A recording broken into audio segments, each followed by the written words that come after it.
إنما قولنا لشيء إذا أردناه أن نقول له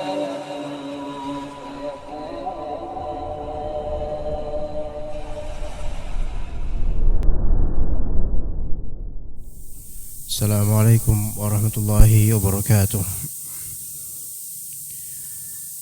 إن الحمد لله نحمده ونستعينه ونستغفره ونعوذ بالله من شرور أنفسنا وسيئات أعمالنا.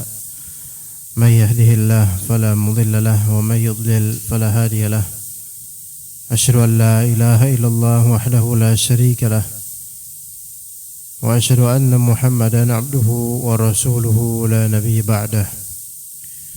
فإن أصدق الحديث كتاب الله وخير الهدي هدي محمد صلى الله عليه وسلم وشر الأمور محدثاتها وكل محدثة بدعة وكل بدعة ضلالة وكل ضلالة في النار. أما بعد. Pada hakikatnya kajian ana di pekan kedua bulan Februari. Qadarullah karena saat itu pemilu ya. Jadi disarankan untuk diundur di pekan ketiga dan memang bersamaan dengan jadwal di Sumarekon mungkin, sehingga keadaan seperti ini keadaan yang maklum di satu sisi tapi tidak maklum di sisi lain. Tapi ala kulli hal kita insyaallah akan membahas as-saum, puasa untuk orang mukim dan untuk orang musafir.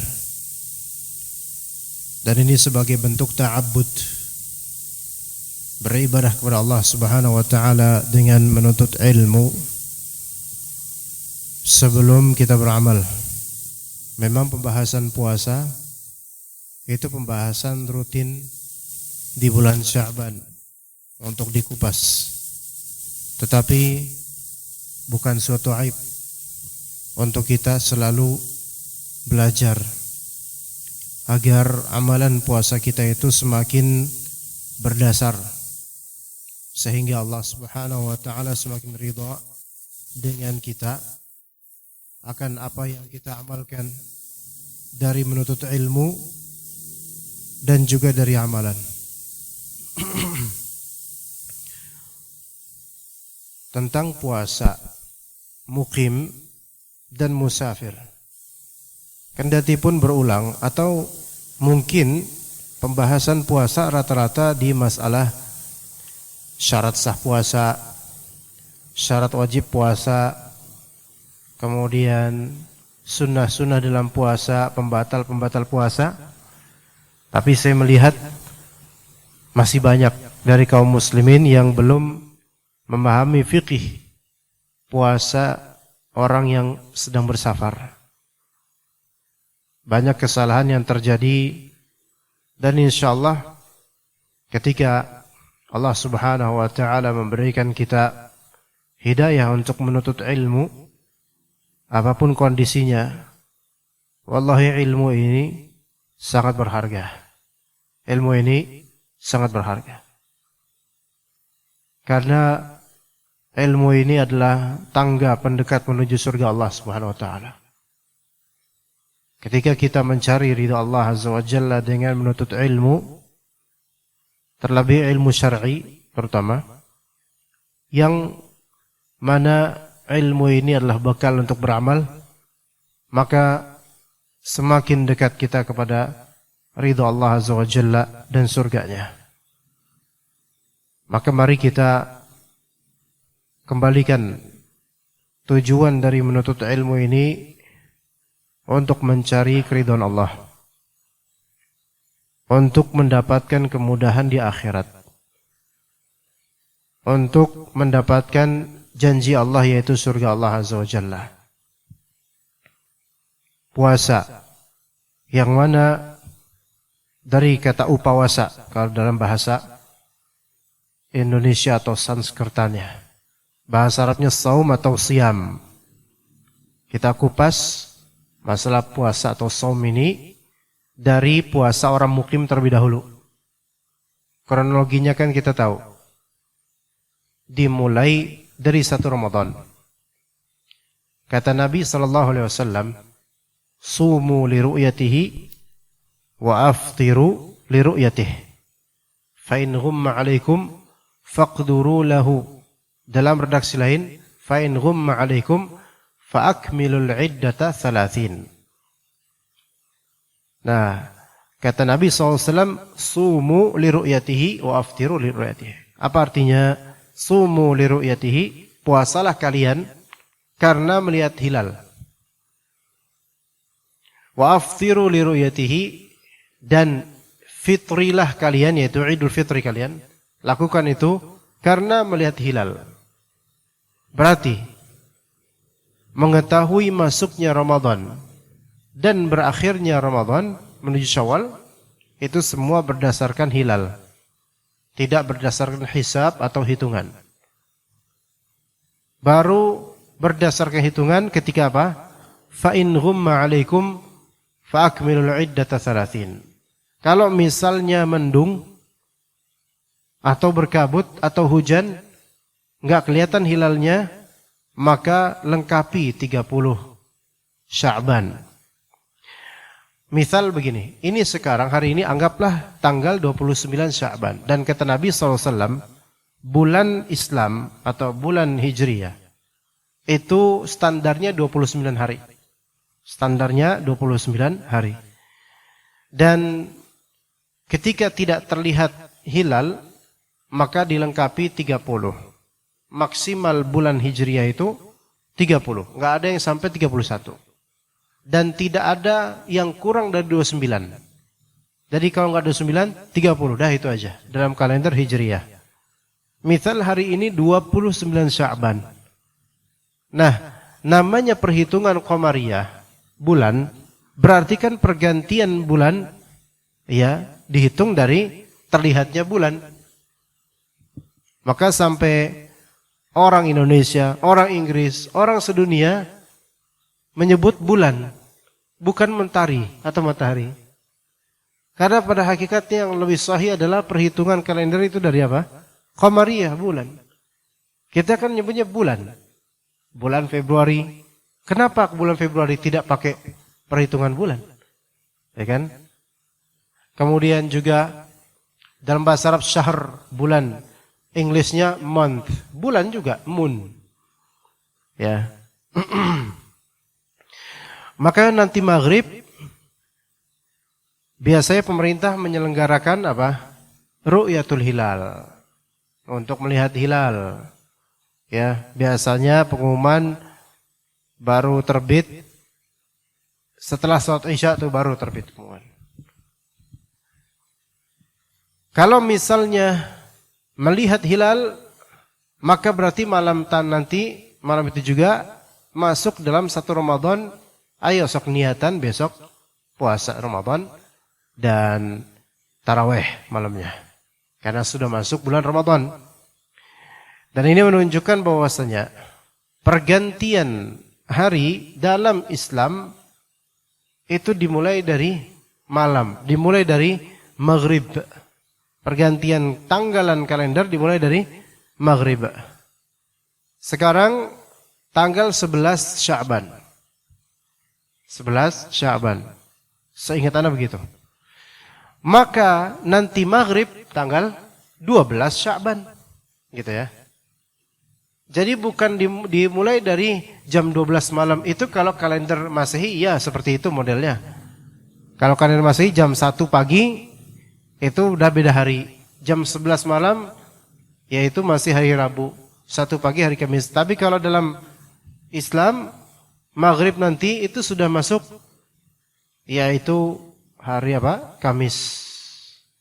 Lailatul Khamis, malam Kamis. Kamis malam. Ya, malam Kamis.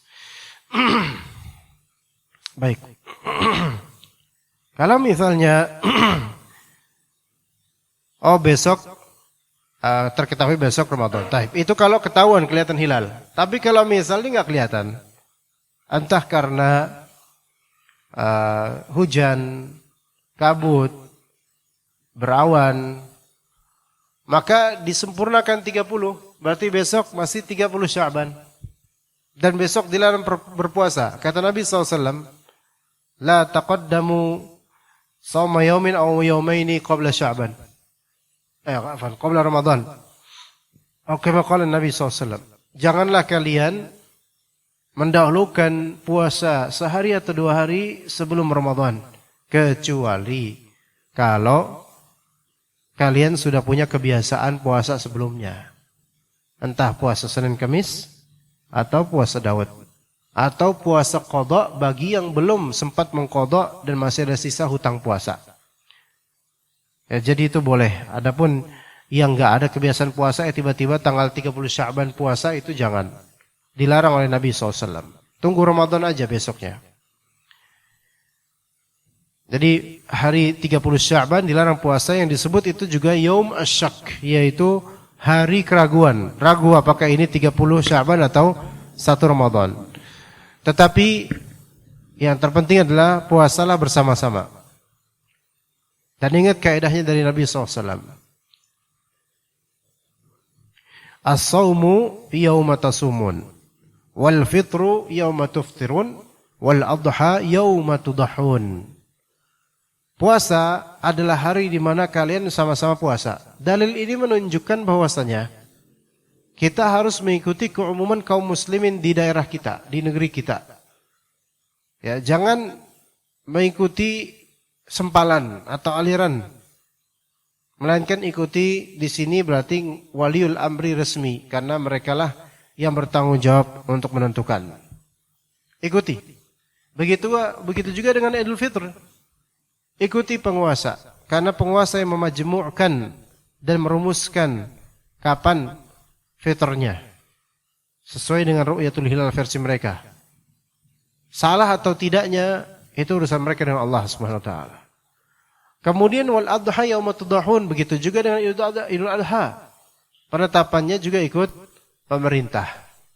Karena pemerintah itulah yang bisa untuk mengumpulkan masyarakatnya supaya sama-sama hari Id. Ya, taib. Maka ketika misal nanti malam terbit berita Ru'yatul Hilal, terlihat hilal, besok Ramadan 1, besok puasa Ramadan, maka tarawih itu sunnah. Kemudian niatan untuk puasa Ramadan. Kata Nabi SAW, man lam yubayyit as-siyama minal lail fala siyama lahu. Siapa yang tidak berniatan puasa sejak malamnya, maka tidak sah puasanya. Siapa yang tidak berniatan puasa sejak malamnya, maka tidak sah puasanya. Hadis ini dibincangkan oleh para ulama ahli fikih. Dan terwujud kemudian beberapa pembahasan, terutama sekali pembahasan tentang niatan puasa. Jadi hadis ini kaidah bahwasanya wajib untuk berniatan puasa di malam harinya. Namun kewajiban niatan di malam harinya ini hanya di puasa wajib. Adapun di puasa sunnah, maka tidak harus ada niatan di malam harinya. Boleh dia berniatan di siang hari pas sudah terang, dengan syarat dia belum melakukan pembatal puasa, belum makan, belum minum, belum jima' di pagi hari itu.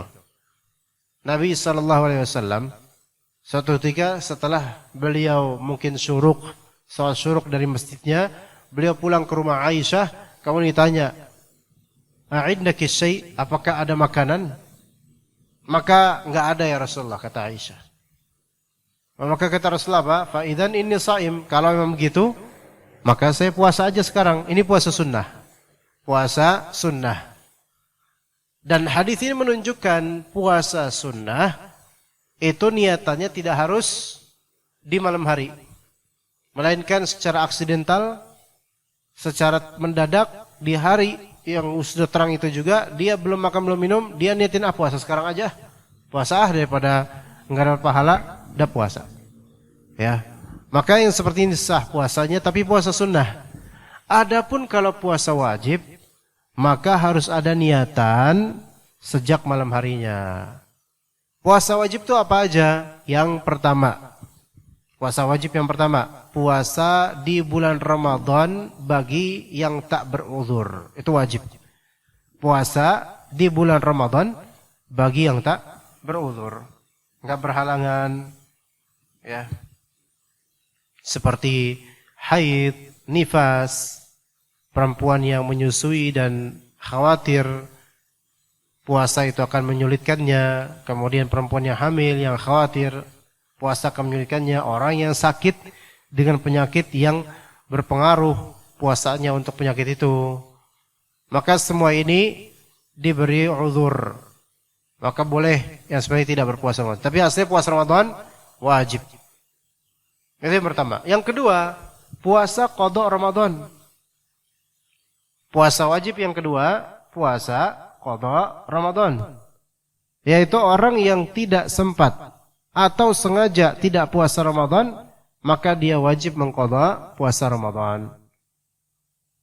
Orang yang beruzur atau sengaja meninggalkan puasa Ramadan, maka dia wajib qada Ramadannya itu. Dan waktu qadanya itu bebas.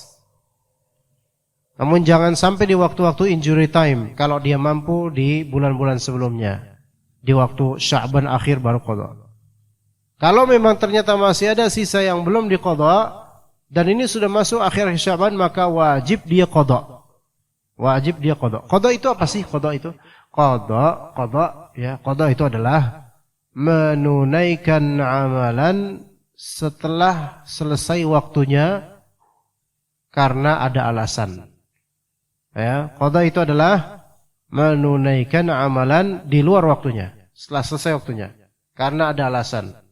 Entah karena sakit, entah karena lupa, atau hal lainnya. Itu qada. Jadi qada puasa Ramadan itu wajib. Di bulan apa? Ia bebas dari bulan Syawal sampai bulan Sya'ban, itu tinggal pilih yang sempat yang mana, lebih cepat lebih baik, lebih sempat lebih baik. Jadi tadi yang pertama, puasa wajib apa?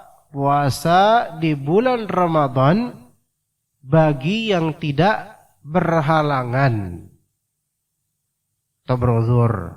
Yang kedua, puasa wajib yang kedua, puasa qada Ramadan.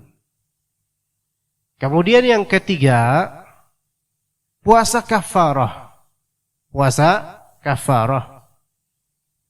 Puasa kafarah itu puasa yang menggugurkan apa yang terikat darinya. Seperti apa? Menggugurkan dosa sebenarnya. Seperti kafarah sumpah. Dia bersumpah tapi dia bohong, atau dia bersumpah tapi melanggar sumpahnya. Atau dia bernazar ya dan dia membatalkan nazarnya, maka kafarahnya 3 hari puasa wajib. Ya. 3 hari puasa. Ini kafarah sumpah. Ada juga kafarah lainnya. Yaitu kafarah orang yang melakukan jima di siang hari bulan Ramadan, padahal dia wajib puasa. Ya, orang yang melakukan jima di siang hari bulan Ramadan terhadap istrinya, padahal dia wajib puasa. Maka yang seperti ini kafarahnya berapa banyak? Puasanya wajib berapa banyak? Syahraini mutatabi'ain. 2 bulan berturut-turut wajib puasa. Enggak boleh putus. Putus sekali, maka diulang dari awal. Subhanallah. Berat. Hati-hati. Berat itu. Kalau ternyata dia melakukan pelanggaran jima' di siang hari Ramadan 2 kali, 2 hari, maksudnya 2 hari, maka berarti berapa bulan? 4 bulan. Wah, subhanallah. Itu diet yang luar biasa. Diet yang berpahala mungkin. 4 bulan berturut-turut. Ya boleh 2 bulan, kemudian 1 bulan lagi enggak, 2 bulan kemudian puasa. Itu kalau 2 hari. Kalau 3 hari. Ini masalahnya kenapa dia kok jima'nya di siang hari gitu loh. Karena apa enggak ada malam hari buat dia? Ya kan? Begitu. Taib. Ala kulli hal itu puasa wajib. Jadi puasa wajib ketiga apa tadi? Puasa kafarah. Baik kafarah sumpah atau nazar. atau kafarah apa? Kafarah karena melanggar yaitu jima' di siang hari Ramadan. Yang keempat yaitu puasa nadar. Yang keempat dari puasa wajib yaitu puasa nadar. Bukan kafarah nadar ya, puasa nadar. Apa itu maksudnya? Kalau yang tadi pertama kan yang wajib puasa Ramadan jelas. Yang kedua puasa qada terhadap Ramadan karena belum enggak sempat atau mungkin berhalangan atau sengaja meninggalkan puasa di bulan Ramadan. Yang ketiga puasa kafarah. Kafarah terhadap sumpah, kafarah terhadap nazar atau kafarah terhadap dosa jima' di tengah hari bulan Ramadan. Yang keempat puasa nazar. Apa itu puasa nazar?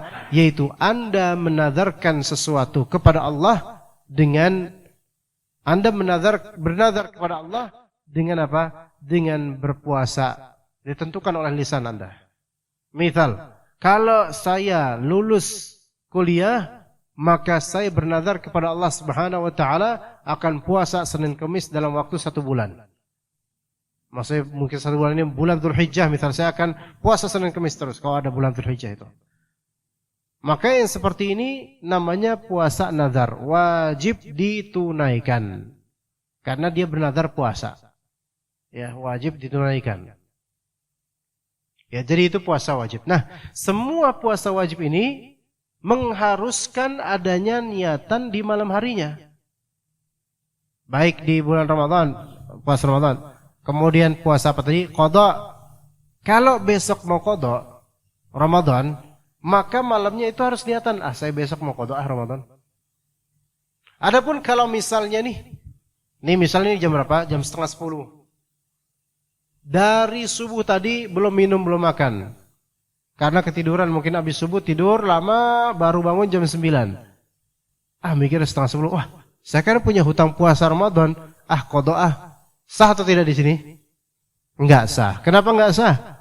Karena tidak ada niatan sebelumnya. Tapi kalau misalnya sekarang nih baru bangun jam 9, belum makan, belum minum sejak setelah subuh itu belum makan, belum minum. Habis subuh langsung tepar tidur, baru bangun jam 9. Ya, kemudian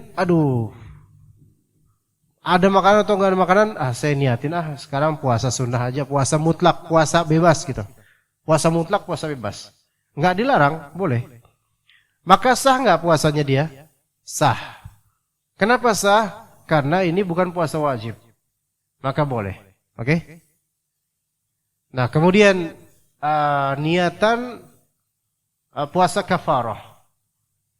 Ya. Misalnya dia bersumpah, demi Allah saya begini-begini, padahal bohong. Maka wajib, ada pilihan sebenarnya, tapi dia pilih yang puasa 3 hari. Ya udah, saya puasa 3 hari aja lah. Terserah dia mau puasa hari apa aja, terserah. Ya. Maka dia puasa hari Rabu ini.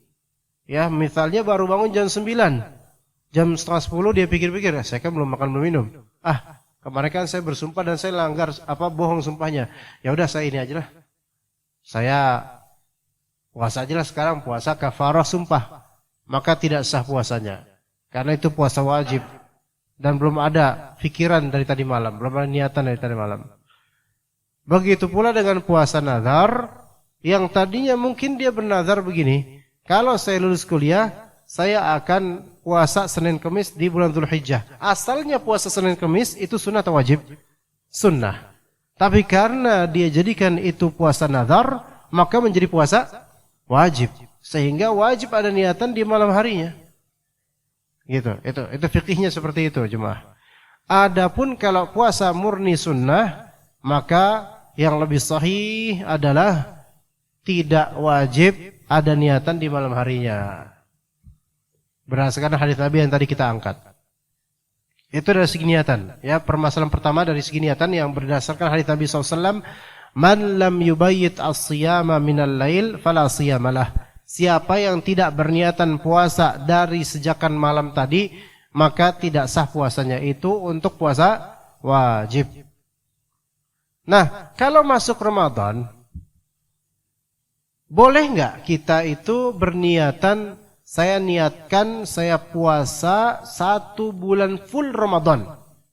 Sampai 29 atau 30 poin 1 bulan full Ramadan. Dari malam pertama Ramadan udah niatan kayak gitu di hatinya. apakah niatan seperti ini legal dalam syariat atau ilegal? Maksudnya sah atau tidak gitu loh. Untuk hari-hari berikutnya, sah atau tidak? Ulama beda pendapat. Ada yang berpendapat, oh nggak boleh. Yang benar adalah setiap malam itu harus apa? Niatan. Itu dipegang oleh sebagian ulama Syafi'iyah dan itu yang dipegang oleh banyak dari orang kita. Makanya masih ingat kan dulu waktu kita ba'da tarawih baca apa? Hah?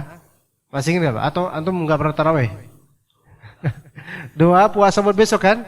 Nawaitu shauma ghadin an ada'i fardhi syahri ramadhana hadhi sanatillahi ta'ala. Masih apa namanya nempel ini karena dari kecil diajari nama para kiai, para ustadz di masjid-masjid atau setelah tarawih ya. Apa artinya nawaitu shauma ghadin? Saya niatin puasa besok. Ghad itu besok. Nawaitu shauma ghadin an ada'i fardhi syahri ramadhana. Untuk menunaikan kewajiban bulan Ramadan. Hadhihi sanah di tahun ini, enggak disebut tahun berapa? 1445 ya. Lillahi ta'ala karena Allah Ta'ala. Ini adalah sebenarnya ini kebid'ahan. Tapi kenapa ada seperti ini? Karena terkait dengan pendapat sebagian ulama yang mengharuskan tiap malam ada niatan dan kemudian untuk meneguhkan niatan itu harus atau dianjurkan dilafalkan. Makanya itu yang terjadi di masyarakat kita. Walau yang lebih sahih adalah niatan itu di kalbu. Tidak perlu dilafalkan. Kalau sengaja dilafalkan dengan format seperti ini malah menjadi bid'ah. Maka cukup tahu besok bakal puasa. Itu sudah menjadi niatan. Oke? Itu pendapat pertama, wajib setiap malam. Pendapat kedua, dan ini lebih sahih, bahwasanya kalau kita malam pertama Ramadan sudah ada niatan saya bakal full puasa selama sepanjang Ramadan ini, maka itu sah. Maka itu sah niatannya sampai akhir Ramadan. Kecuali kalau dia potong niatan tersebut. Mungkin tanggal 25 dia bakal safar, pulang kampung. Maka kepotonglah niatan tersebut. Konsekuensi dari pandangan ini gimana sih? Kenapa kok ada pembahasan ini? Begini loh Pak. Misal seseorang ya, Assalamualaikum, kerja di bulan Ramadan dan dia lembur. Dia lembur dan gak kepikiran besok puasa. Ini tengah-tengah Ramadan nih. Mungkin tanggal 20, ya, oplahnya lagi besar-besaran. Juga percetakan atau bukan percetakan, biasanya apa Pak? Ya, kue atau apa ya? Kue, kain, ya kan, buat baju baru gitu kan. Itu lagi gencar-gencarnya. Sampai toko pun buka sampai jam 10, yang biasa cuma sampai sore, lembur lah pokoknya. Biasanya pedagang kayak gini tuh udah gak kepikiran besok puasa, gak kegambar lagi. Kegambarnya tuh cuan. Bahkan tarawih ditinggalkan, lupa. Ini yang pernah tanyakan di Tanah Abang. Ya, berapa pedagang Tanah Abang itu kalau Ramadan dulu ya, sebelum pandemi ya, kalau sekarang subhanallah, ya kurang ya. Dulu sebelum pandemi itu kalau Ramadan, luar biasa itu subhanallah. Dan bahkan sebagian pedagang itu di blok B, blok A, atau blok-blok lain, semua blok mungkin ada beberapa pedagang yang memang saking lakunya, itu baru jam 10 malam baru selesai dia. Masih harus ada yang dikirim-kirim gitu loh. Ya subhanallah. Orang kayak gini kepikiran gak besok mau puasa, rencana gini? Udah gak kepikiran. Udah gelap dengan uang. Tapi sebenarnya hati mereka tersiksa dengan itu. Sebenarnya karena pengen mereka itu sholat tarawih sama orang-orang. Tapi karena udah biasa, akhirnya nggak ada keinginan buat tarawih. Jadi udah kepikirannya barang aja, ya, duit gitu loh. Nanti pulang kampung gitu pikirnya. Nah, kemudian karena nggak ada pikiran besok. Kemudian kan jam 10 selesai, mungkin makan malam, udah tepar capek banget kan. Namanya dari siang, dari pagi dagang. Akhirnya ketiduran. Mungkin gak baru bangun jam 6? Mungkin. Apalagi kalau pedagang ini gak mikirin agama. Mungkin, sangat mungkin. Nah, kan tadi kita tahu puasa wajib itu niatannya harus dari malam. Dan dia gak ada niatan dari malam. Gak kepikiran besok puasa. Paham gak? Kalau kita pakai pendapat ulama, dari malam pertama boleh niatan paketan 1 Ramadan full dia bakal puasa, maka dia tetap sah puasanya. Paham nggak maksudnya di sini Pak? Kalau misalnya kita pakai pendapat bahwasanya Oh, nggak bisa, harus setiap malam. Harus setiap malam kita niatan puasa Ramadan setiap malamnya. Maka berarti puasa dia sah nggak? Tidak sah, karena dari malam tidak ada pikiran untuk puasa Ramadan besok harinya. Namun yang lebih sahih apa tadi? Lebih sahih boleh dipaketin sampai akhir Ramadan. Sehingga kalau dia pun kelewatan, ketiduran, jam 6 baru bangun, maka tetap sah puasa Ramadannya. Karena sejak malam pertama Ramadan, dia sudah niatan, saya bakal puasa full ini sampai akhir. Ya begitu, itu soal niatan. Kemudian kita yang bermukim, yang wajib untuk berpuasa, dianjurkan untuk sahur, makan sahur. Kata Nabi SAW, tasahharu fa inna fis sahuri barakah. Makan sahurlah kalian, sesungguhnya pada sahur itu terdapat keberkahan. Makan sahurlah kalian, sesungguhnya pada sahur itu terdapat keberkahan. Makan sahur itu sunnah. Nah, permasalahannya di sini. Keberkahan apa ini maksud? Kata para ulama, ketika kita kumpulkan perkataan mereka, keberkahan itu dalam sahur itu ada 3. Keberkahan dalam sahur itu ada 3. Yang pertama, keberkahan waktu. Yang kedua, keberkahan makanan. Yang ketiga, keberkahan amalan. Ya, jadi kalau kata Nabi SAW, sahurlah kalian karena dalam sahur itu terdapat keberkahan. Keberkahan apa nih? Ada 3. Ya, pertama, keberkahan waktu. Kedua, keberkahan makanan. Ketiga, keberkahan amalan. Keberkahan waktu, ya waktu sahur itu berkah, waktu yang berkah. Keberkahan makanan, karena ini makanan dibuat untuk ibadah, diniatkan untuk beribadah, maka ada sisi keberkahan pada makanan tersebut selama tidak haram dan tidak israf berlebihan. Yang ketiga, keberkahan amalan, yaitu menyantap apa namanya tadi? Makanan sahur itu amal berkah. Baik, kita mulai dari yang pertama dulu, yaitu waktu yang berkah. Berarti makan sahur itu ada durasi waktunya. Dari kapan sampai kapan, gitu loh. Dari kapan sampai kapan sehingga tergolong sahur? Para ulama beda pendapat lagi. Ada yang mengatakan waktu sahur itu dari setengah malam kedua sampai subuh. Itu pendapat pertama. Kata mereka, kata ulama yang pertama ini, waktu sahur dimulai dari setengah malam kedua. Bukan setengah 2, setengah malam kedua. Setengah malam kedua sampai subuh. Sampai terbit fajar kedua, yaitu subuh, waktu subuh. Berarti kalau setengah malam kedua udah jam berapa sampai berapa? Coba saya lihat di sini subuh. Masih jam 1. Kita lihat Isya jam 7:30. Anggap segitu di kita ini. Dan fajar dan subuh 4:40-an. Anggap aja jam 7:30 sampai jam 4:30. Dah gitu aja lah ya. Biar genap ya. Biar cepat ngitungnya. Berarti berapa jam? Afwan, kok 7:30? Enggak dong. Maghrib, dimulai maghrib, bukan Isya. Maghrib jam 6:15. Anggap jam 6 sampai jam 4:30. Itu malam dalam Islam. Malam. Berarti kalau setengah malam kedua mulainya dari jam berapa kalau sekarang, Pak? Bagi 2 aja. 11. Kan ini kan berarti 10,5 jam. 10,5 jam bagi 2 berarti 5,25 gitu. 5 jam. Berarti jam 11 lewat 15 kali kan? Iya. Itu pendapat pertama dari ulama. Berarti kalau pakai pendapat ini, kita sahur jam 12:30 pagi. Itu ternilai sebagai waktu sahur dan setelah makan sahur. Sah. Masuk sunnah makan sahur. Itu pendapat pertama. Tapi yang lebih sahih adalah pendapat kedua. Yang lebih sahih adalah pendapat kedua. Bahwasanya waktu sahur itu adalah sepertiga malam terakhir.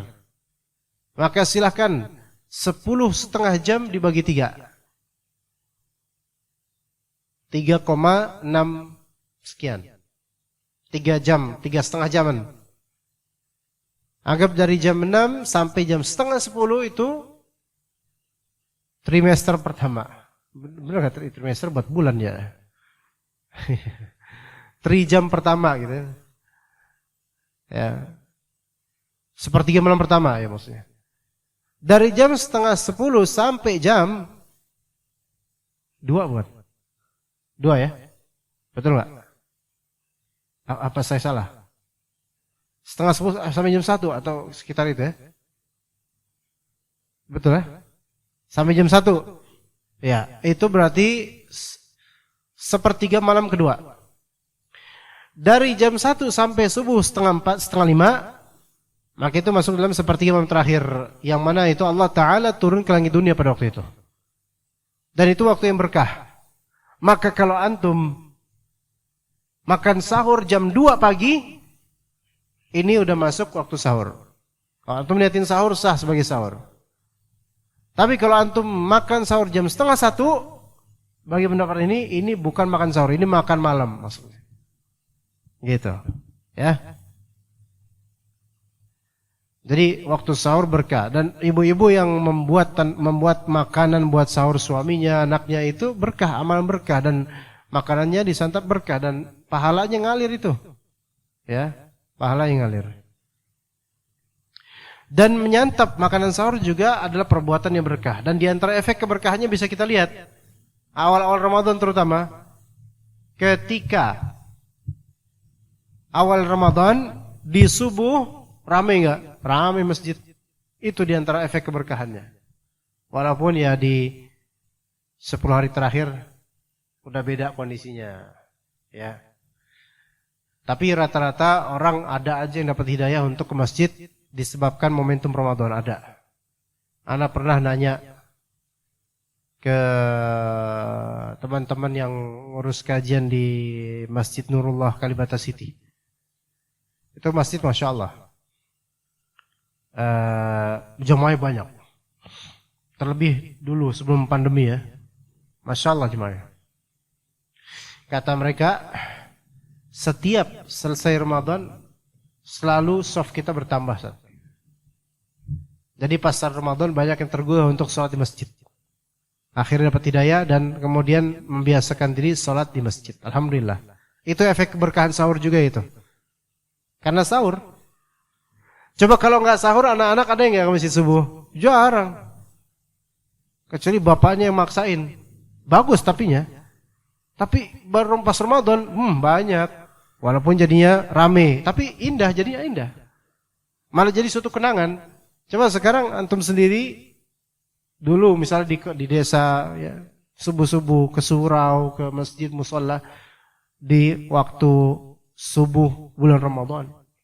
Keinget gak? Mungkin keinget, Masya Allah sampai tua. Gitu, momentum itu. Anak aja waktu di Kalibata, dulu sekali itu, masih ingat suara kodoknya, masih ingat. Kalau subuh tuh, dekat rel ada masjid, waktu itu masih kecil, terus seberang masjid ada banyak pohon pisang dan kayak rawa gitu. Kodoknya itu sekarang anak nggak pernah dengar suara kodok itu lagi.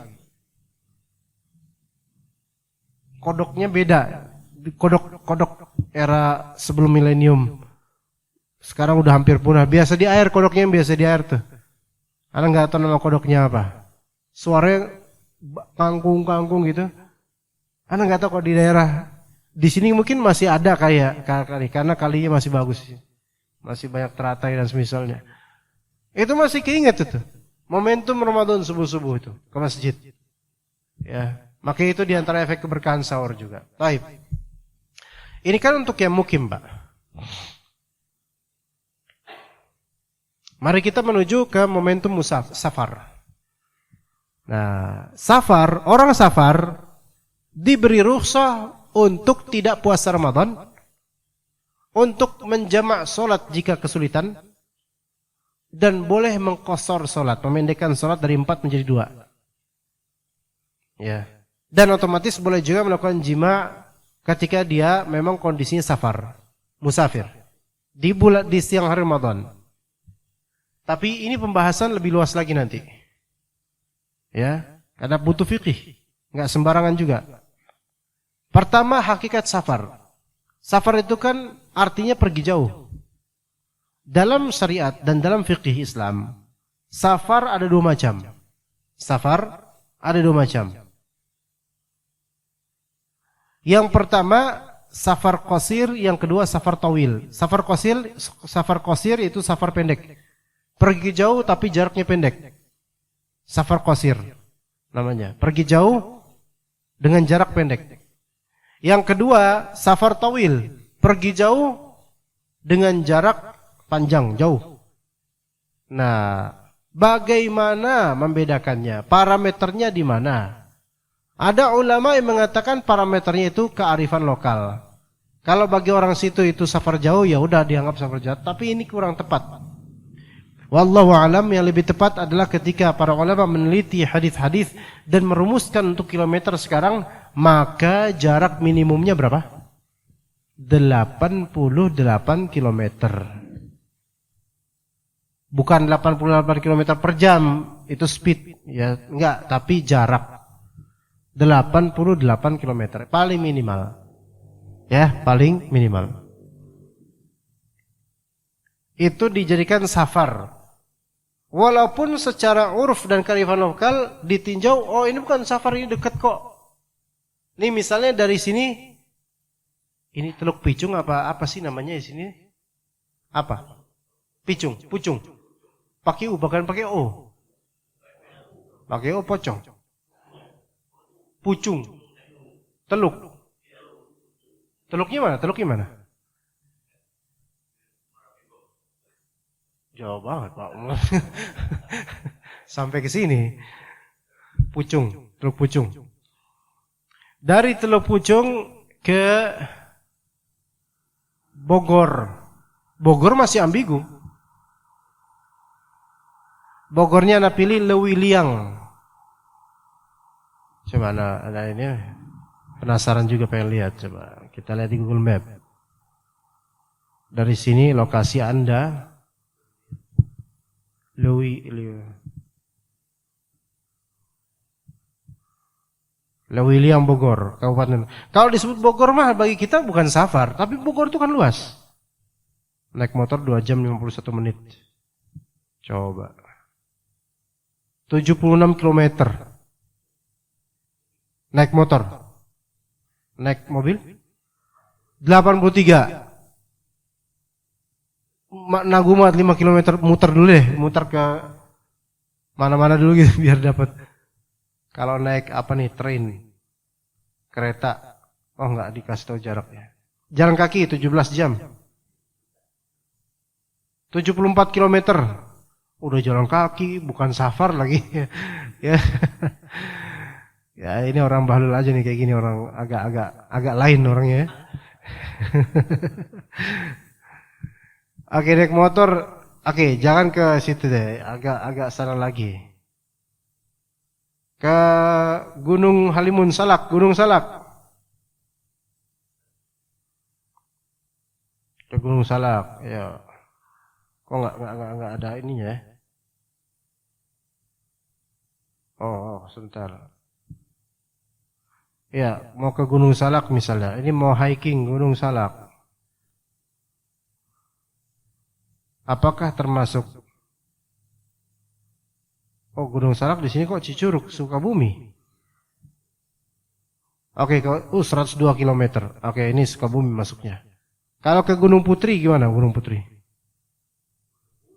Dekat itu mah ya? Cilengsi itu mah enggak safar itu. Walaupun jalan kaki ngesot juga enggak safar itu mah. Nah, pokoknya minimal 88 km. Diukur aja, Pak. 88 km itu, kalau lebih dari itu maka itu tergolong safar menurut para ulama kontemporer. 88 km. Oke. 88 km.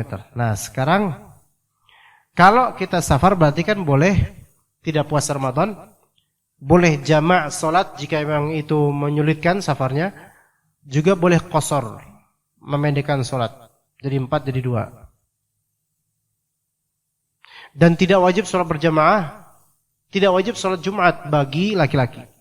Dan perempuan juga asalnya tidak wajib solat berjamaah kalau perempuan mah. Taib, sekarang kontekskan kita ini mau pulang kampung. Ya.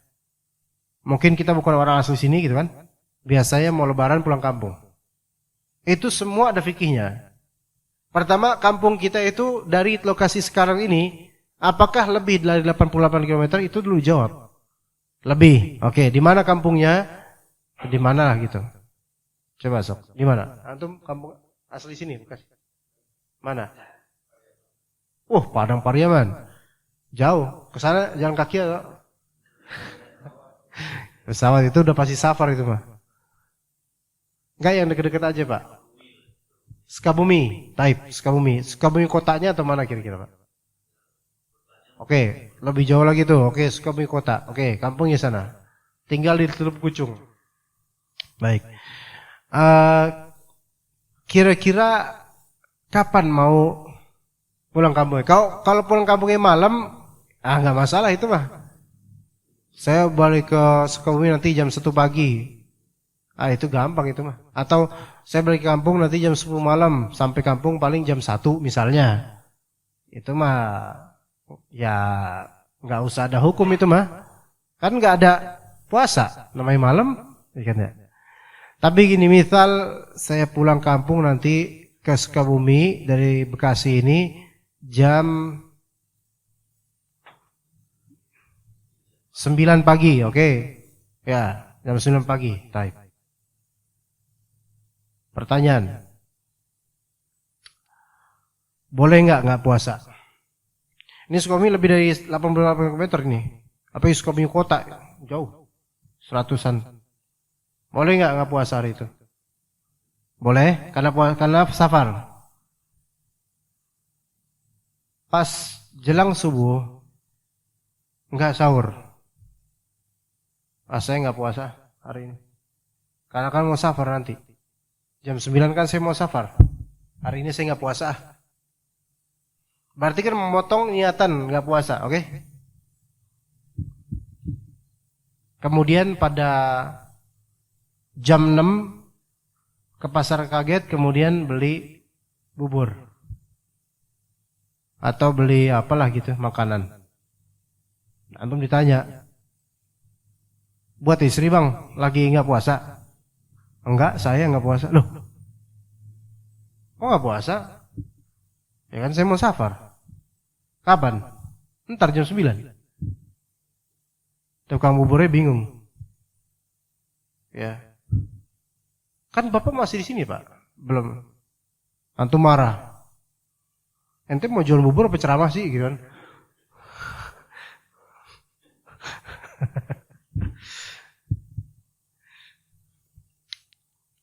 Itu salah nggak pak makan itu pagi-pagi gitu?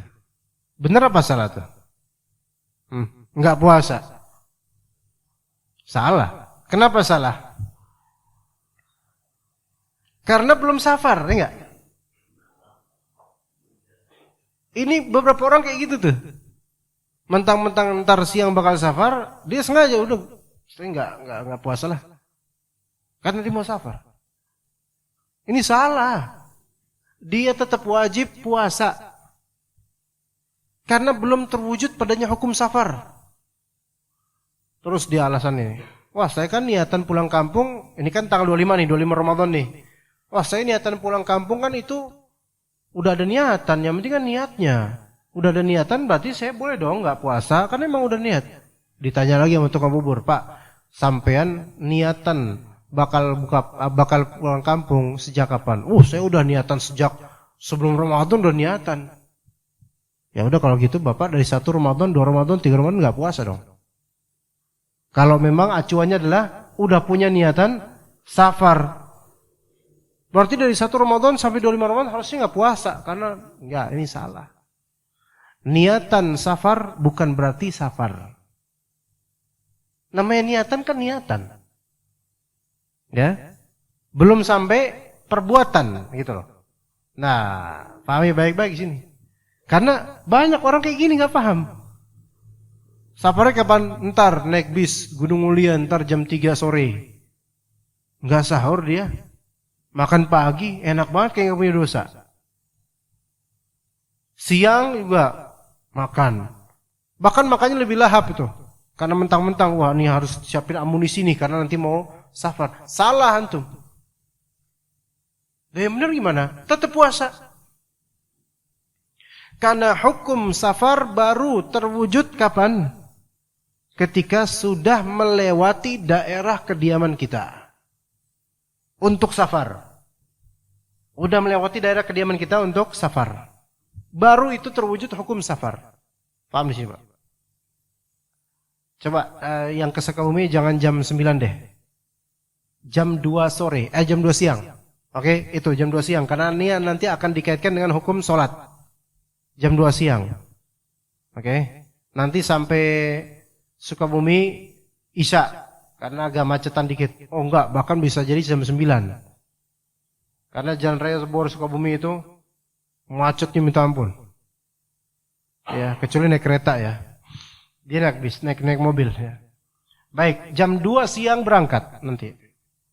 Tetap dia wajib untuk puasa dulu.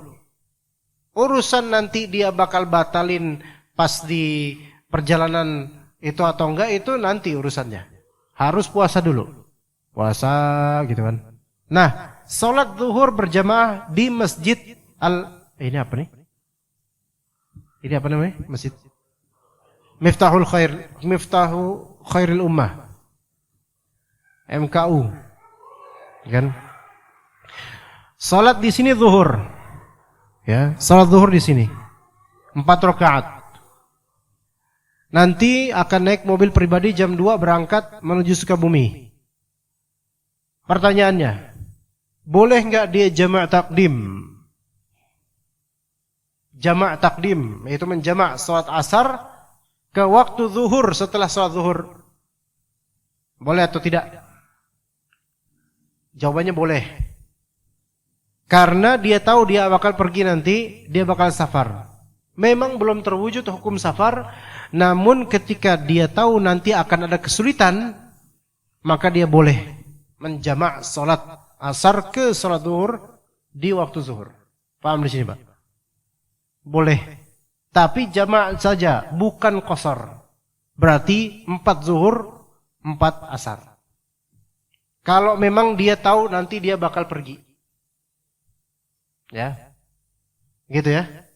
Adapun kalau dia perginya jam 4:30 sore dan asar, awal waktu asar dia masih di tempat Teluk Pucung, enggak boleh jamak karena dia masih sempat dong sholat. Gitu, paham ya? Karena safar itu ada rukhsah buat jamak juga sebenarnya. Cuman karena ini dipredisikan nanti bakal safar, dia tahu memang belum terjadi hukum safar, cuman dia bakal kesulitan, maka diperbolehkan. Beda dengan qasar.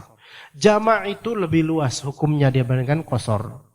Qasar memperpendek sholat 4 jadi 2, itu biasanya hanya terwujud di safar saja. Tapi jamak itu lebih luas hukumnya. Hujan bagi yang berjamaah di masjid bisa jamak. Bagi yang mau operasi bisa juga jamak. Bagi yang sakit bisa bahkan keluar dari istihadah itu juga ada hukum jamak salat. Ya. Bahkan bagi yang pulang kantor jam 5 pulang baru sampai rumah jam 8 dan kesulitan karena macet di jalan, bisa tuh jamak takhir maghrib ke isya. Jamak itu lebih luas hukumnya. Ya. Tapi kalau mager, nah ini enggak ada jamak, kok ini emang lunya aja malas. Oh, malas nih. Terah kita rapel aja dia. Enggak, kok ini enggak bisa ya. Ini malas nih, enggak boleh. Ya, ini masuk dalam ayat fawailul lil musallin alladzina hum an salatihim sahun. Ya, dapat azab nanti. Oke. Kembali ke cerita tadi, jam 2 bakal pergi. Jadi boleh jamak, boleh. Kemudian jam 2 pergi naik mobil pribadi ke Sukabumi. Jalan, ya. Kapan dia dihukumi musafir? Setelah keluar dari daerah yang dia dikenal orang situ. Kalau antum tinggal di Teluk Pucung, berarti keluar dari Teluk Pucung. Iya, bukan enggak mesti Bekasi, karena Bekasi terlalu luas. Karena dalam nas hadis atau dalam nas fikih yaitu sampai area daerah rumah itu sudah antum lewati. Tapi itu kan di tanah Arab dulu, di zaman dulu. Kalau yang mana zaman dulu itu kan satu desa udah ada rumah terakhir gitu loh. Paham nggak Pak? Kalau desa-desa kan kayak gitu tuh, ada rumah terakhir. Kalau sekarang komplek terlalu kecil, ya mungkin nama sebutan di mana kita tinggal gitu loh. Nggak mesti kelurahan, nggak mesti. Di mana kita tinggal dimutlakkan di mana, di situ udah. Kayak Bapak misalnya ditanya, di mana antum tinggal? Wisma Asri. Udah orang kenal, oh Wisma Asri. Ya udah daerah-daerah Wisma Asri, keluar dari situ udah berarti. Dan keluarnya itu untuk safar. Ya.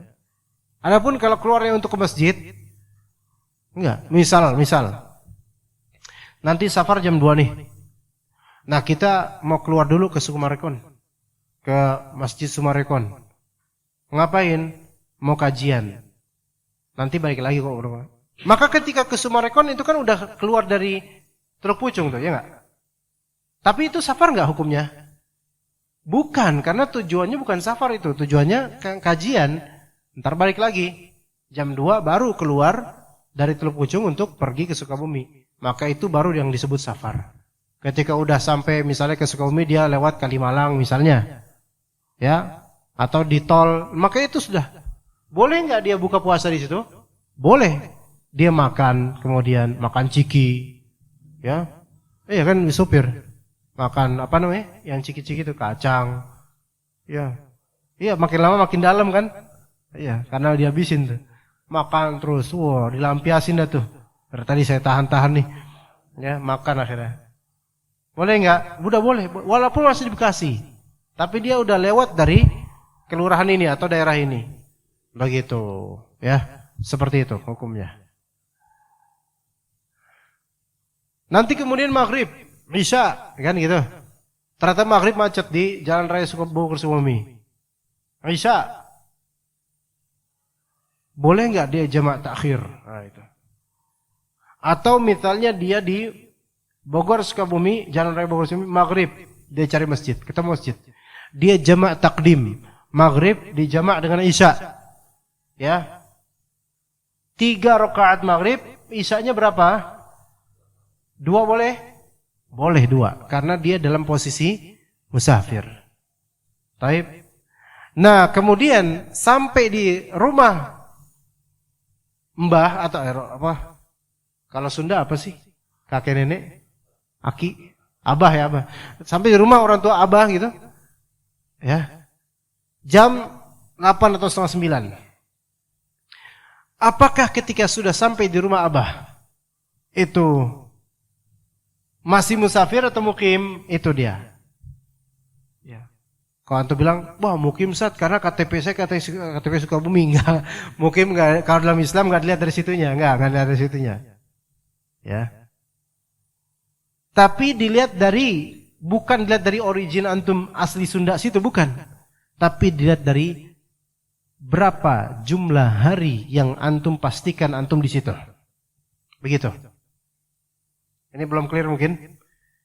Jumlahnya, kalau misalnya 4 hari atau kurang, maka masih dikategorikan musafir. Kalau stay di situ, tetap tinggal di situ, 4 hari atau kurang, masih dikategorikan musafir. Tapi kalau lebih dari 4 hari, maka dia sudah dikategorikan mukim selama dia ada di situ terus. Bisa dipahami nggak coba?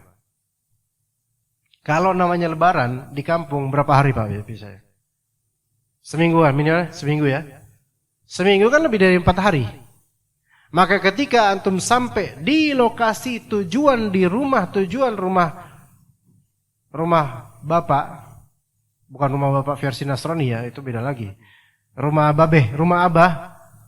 Maka ketika sampai situ antum udah tahu niatin 7 hari di sini, maka berarti sampai situ sudah bukan musafir lagi, Pak. Mukim. Menginjakkan kaki di rumah Babeh, mukim. Karena antum bakal tinggal di situ 7 hari. mukim hukumnya. Tapi kan KTP saya KTP Bekasi, mau KTP Hong Kong sekalian, tetap aja lebih dari 4 hari itu mukim. Paham di sini ya? Tapi kalau ternyata 4 hari atau kurang di situ, maka tergolong musafir. Artinya hukum musafir atau mukimnya antum di tujuan itu dilihat dari berapa lama hari antum tinggal di situ. Nah, kalau misalnya tadi jam 9 sampai rumah Babeh dan 7 hari ke depan di situ, besok puasa wajib nggak? Wajib. Tanggal 26 Ramadan wajib puasa. Wajib puasa. Berjamaah wajib nggak? Wajib. Jamaah sholat nggak boleh. Qasar apalagi, gitu ya? Bisa dipahami nggak di sini, Pak? Nggak paham? Belum paham? Kok anak-anak paham? Anak paham, Pak? Antum paham? Belum? Arah mana antum? Aslinya mana? Asli Bekasi. Oh, Riau. Punya anak pesantren? Punya anak pesantren nggak, Pak? Sekarang tanya gini, Pak. Ada yang punya anak pesantren di sini? Anaknya pesantren ada? Nggak ada. Mondok ya. Misal kita punya anak nih. Pesantrennya misal di mana? Ayo, pesantren. Jangan di Bekasi. Cirebon misalnya. As-Sunnah Cirebon. Ya, oke. Ada, Pak? Siapa tadi yang jawab? Ada anak pesantren di sana, As-Sunnah Cirebon. Saudara, oke. Misalnya anak antum pesantrenkan di Cirebon As-Sunnah, oke? Ke sini ke Cirebon, dari sini ke Cirebon, safar nggak itu namanya? Safar. Oke. Anggaplah anak ini putri. Ya, putri kan nggak boleh safar tanpa mahram. Oke, dari sini ke Cirebon harus ada mahram yang nemenin safar dia, putri itu, santriwati itu. Sampai As-Sunnah di Cirebon, kira-kira dia berapa lama di pesantren? 4 hari atau 3 hari? Hah? Ya berbulan-bulan, Pak, namanya pesantren. Ya enggak? 1 semester, 6 bulan, 5 bulan, ya enggak? Ketika si putri ini, santriwati ini sampai di pesantren, dia hukumnya si putri ini musafir atau mukim? Mukim. Kenapa mukim? Karena lebih dari 4 hari. Berarti dia wajib sholat, wajib sholat ya. Berarti dia kalau di bulan Ramadan wajib puasa nggak? Sampai sini paham nggak, Pak? Udah paham? Belum? Gimana cara Anda untuk memahamkan antum? Iya, 4 hari.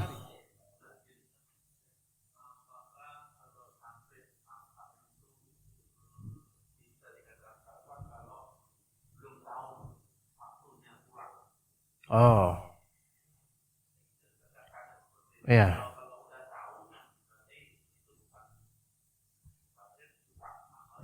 Ya. Gini. Ketika kita safar, kan punya tujuan, daerah tujuan, rumah tujuan, tempat tujuan, ya kan? Di sini ada 2 kemungkinan. Kita tahu berapa lama di situ, atau kita nggak tahu berapa lama di situ. Kalau kita nggak tahu berapa lama di situ, itu safar jelas. Walaupun sampai hotel, nggak jelas kita sampai kapan di sini, belum jelas nih, tergantung kondisi. Atau sampai rumah babe, orang tua, karena kondisi sakit, kita nggak tahu sampai kapan di sini. Nah, kok kayak gini kan beda urusan. Ini karena nggak tahu. Kalau nggak tahu kayak ini, ya posisi kita musafir. Karena belum jelas sampai kapan kita ini di sini. Bahkan sampai sebulan di situ masih belum jelas, itu posisi musafir. Karena apa? Belum tahunya kita di situ. Yang tadi saya angkat kasusnya adalah kasus yang udah ketahuan berapa lama di rumah itu. Kalau nggak tahu berapa lama di rumah itu, atau di hotel ini, atau di kota ini, belum tahu nih. Karena ini kan babe lagi sakit, kadang mungkin harus cek rumah sakit, dan kita nggak tahu nanti bakal meninggal atau nggak, gimana nggak tahu.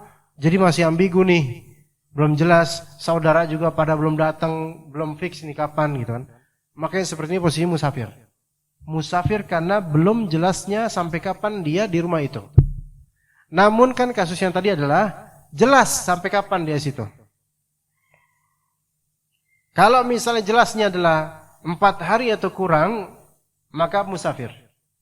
Kalau jelasnya lebih dari 4 hari, maka mukim atau musafir?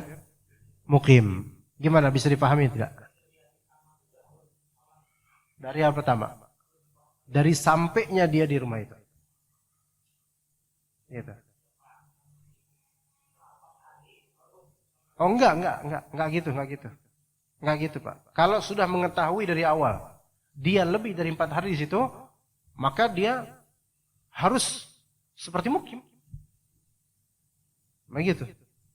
Makanya kalau pulang kampung nanti 25 Ramadan sampai rumah orang tua, menginjakkan kaki di sana dan kira-kira sepekan di situ, fix di situ tinggal, maka dari hari pertama itu hukum musafir sudah hilang. Dari sejak sampai kakinya di rumah tujuan. Adapun kalau belum sampai, masih musafir.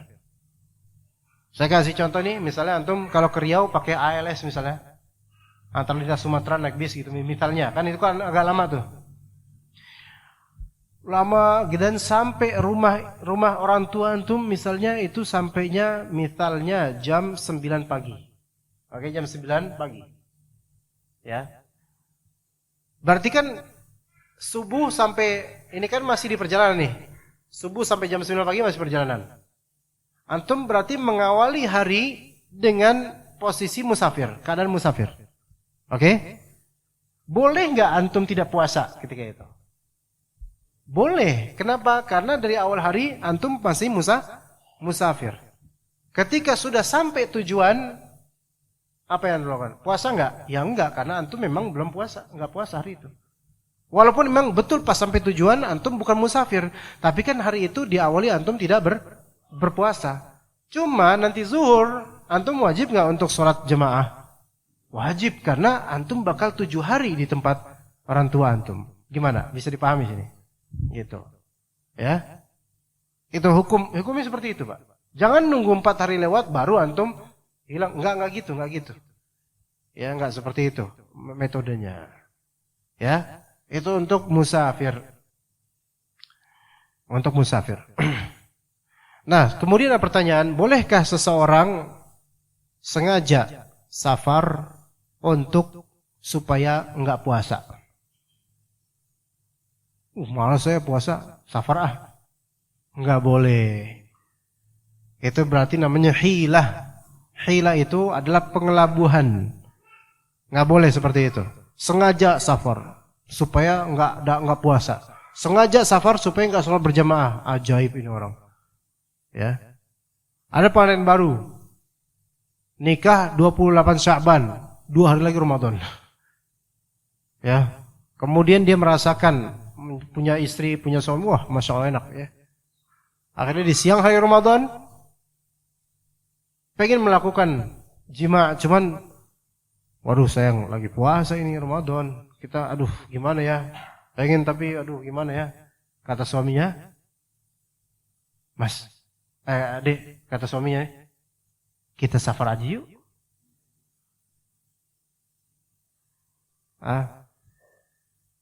Kenapa emang kok safar? Ya safar biar kita bisa.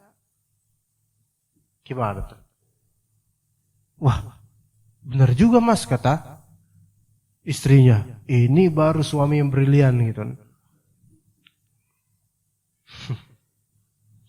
Apa hukumnya kayak gitu?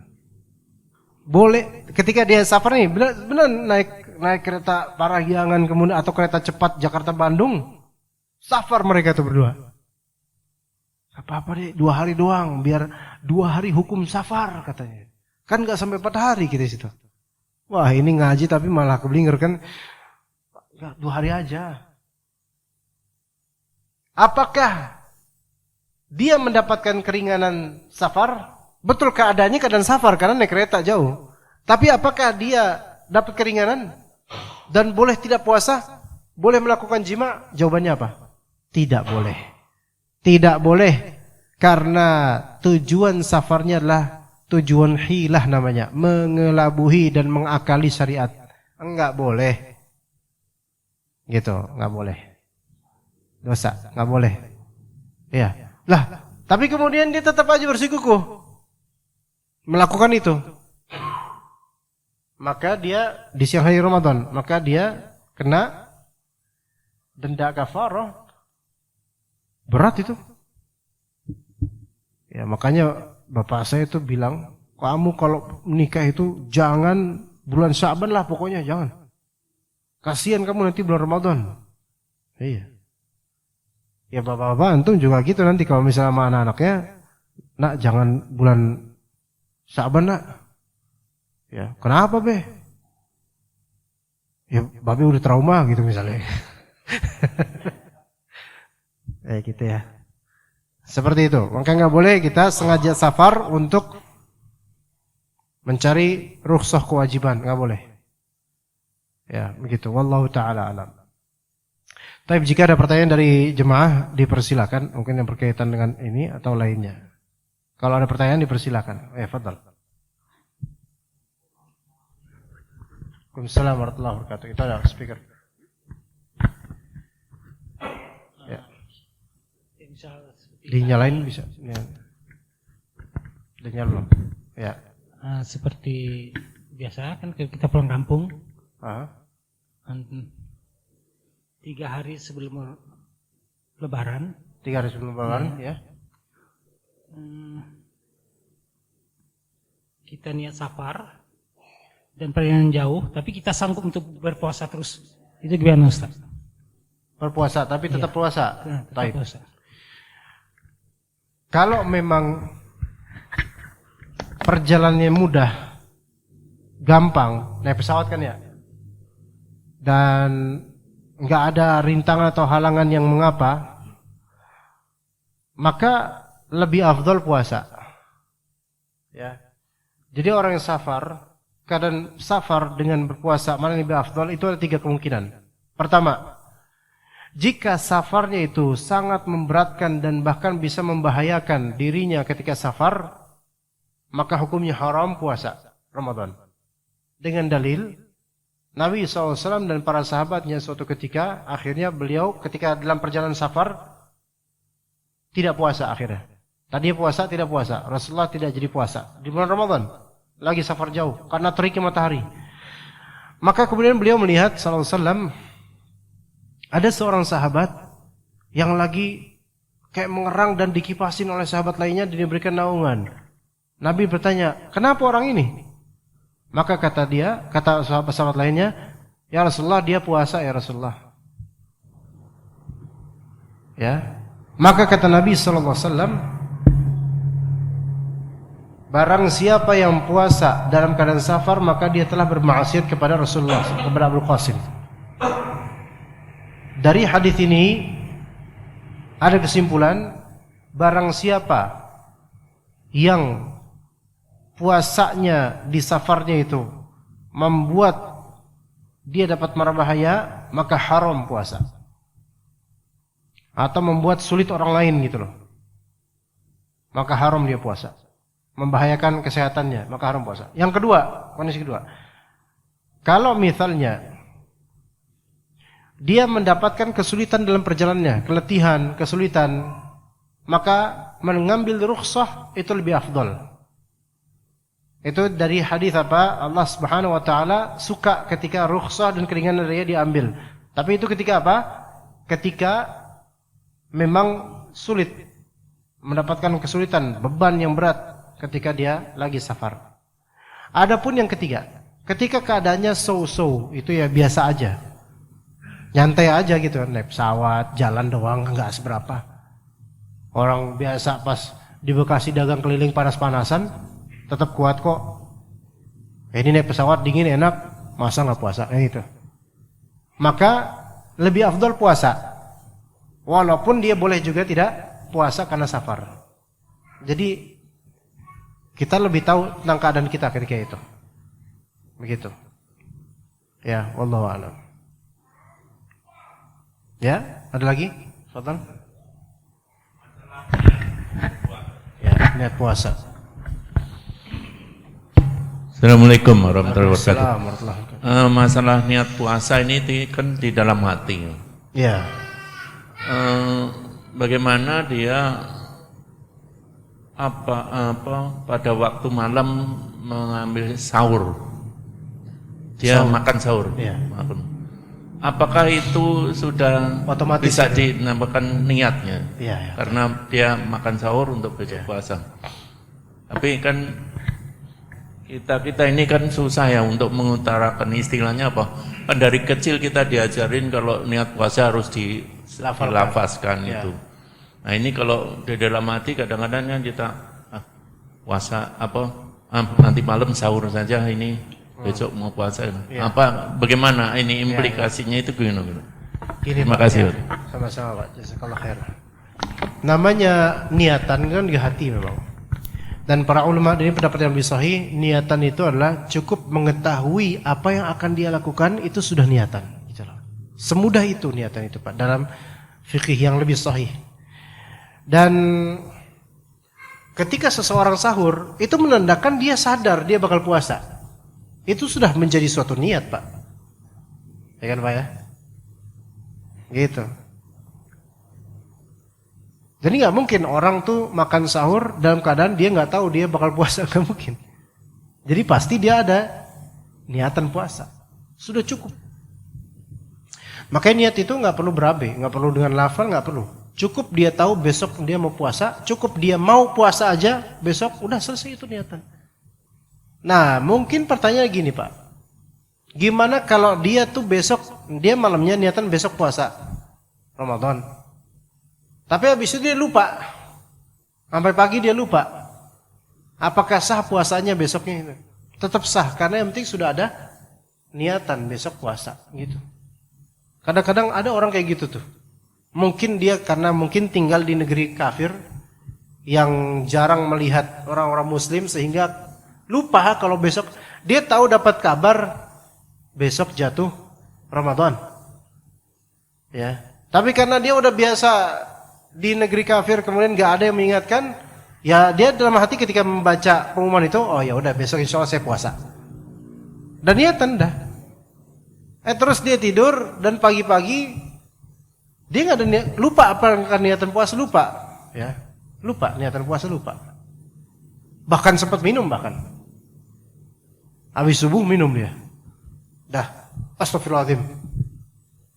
Ini kan Ramadan ya, gitu kan? Pertanyaannya orang kayak gini lupa kayak gini, dia sah nggak puasanya kayak di hari itu? Sah puasanya. Tadi dia minum kan karena nggak sengaja. Dan dia tadi malam sudah ada niatan. Jadi lupa terhadap niatan itu nggak masalah. Yang penting sudah ada niat sebelumnya. Gitu ya Pak? Paham gambaran ini? Maka dia sah puasanya. Adapun tadi kan kata Nabi SAW, man nasiya wa huwa sha'imun fa'akala aw syariba falyutimma shaumah. Barang siapa yang lupa padahal dia lagi puasa, kemudian dia makan atau minum, maka hendaklah dia sempurnakan lagi puasanya. Sesungguhnya Allah memberinya makan dan minum pada saat itu. Ya. Kemudian ada tadi yang mau saya utarakan juga. Dikiaskan begini Pak, dikiaskan begini ya. Antum datang ke masjid. Pas lagi jalan ke masjid, ada nggak pikiran nanti ke masjid saya sholat tahiyatul masjid Paham nggak maksudnya? Jadi gambaran ketika antum datang ke masjid, jalan kaki gitu kan. Pas jalan kaki menuju masjid, antum gambarin di benak antum, niatin nanti pas masuk masjid saya bakal sholat tahiyatul masjid. Kenyataannya antum masuk masjid langsung Allahu Akbar. Itu otomatis, paham nggak? Otomatis di sini. Jadi enggak memprepare siapan niatan dulu dengan nempel dengan amalan enggak, tapi langsung tiba-tiba Allahu Akbar karena kebiasaan kayak gitu. Tapi sudah terniatkan di awal sebelum apa? Masuk masjid, apalagi di jalanan, nanti saya mau sholat tahiyatul masjid. Paham enggak di sini, Pak? Ada enggak jeda lupanya? Ada, tapi kan sudah niatan sebelumnya. Maka jeda tersebut enggak masalah. Jeda tersebut enggak ada masalah. Begitu. Ya. Seperti itu. Kadang-kadang kita tiba-tiba Allahu Akbar aja. Gitu.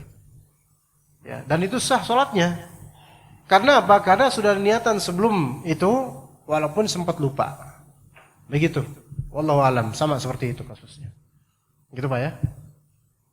Ya. Taib. Ibu-ibu ada pertanyaan atau enggak? Taib. Bapak-bapak udah enggak ada? Kalau enggak kita cukup sampai sini insyaallah. Barakallahu fikum jami'an. Wa sallallahu ala nabiyyina Muhammad wa ala alihi wa sahbihi ajma'in. Yang mudah-mudahan kita bertemu dengan bulan Ramadan dan bisa puasa dengan baik-baik amalan, dan semoga Ramadan kita ke depannya ini lebih afdal, lebih baik daripada sebelumnya. Sallallahu ala nabiyina Muhammad wa ala alihi wa sahbihi ajma'in. Subhanakallahumma bihamdika asyhadu an la ilaha illa anta astaghfiruka wa atubu ilaik. Assalamualaikum warahmatullahi wabarakatuh.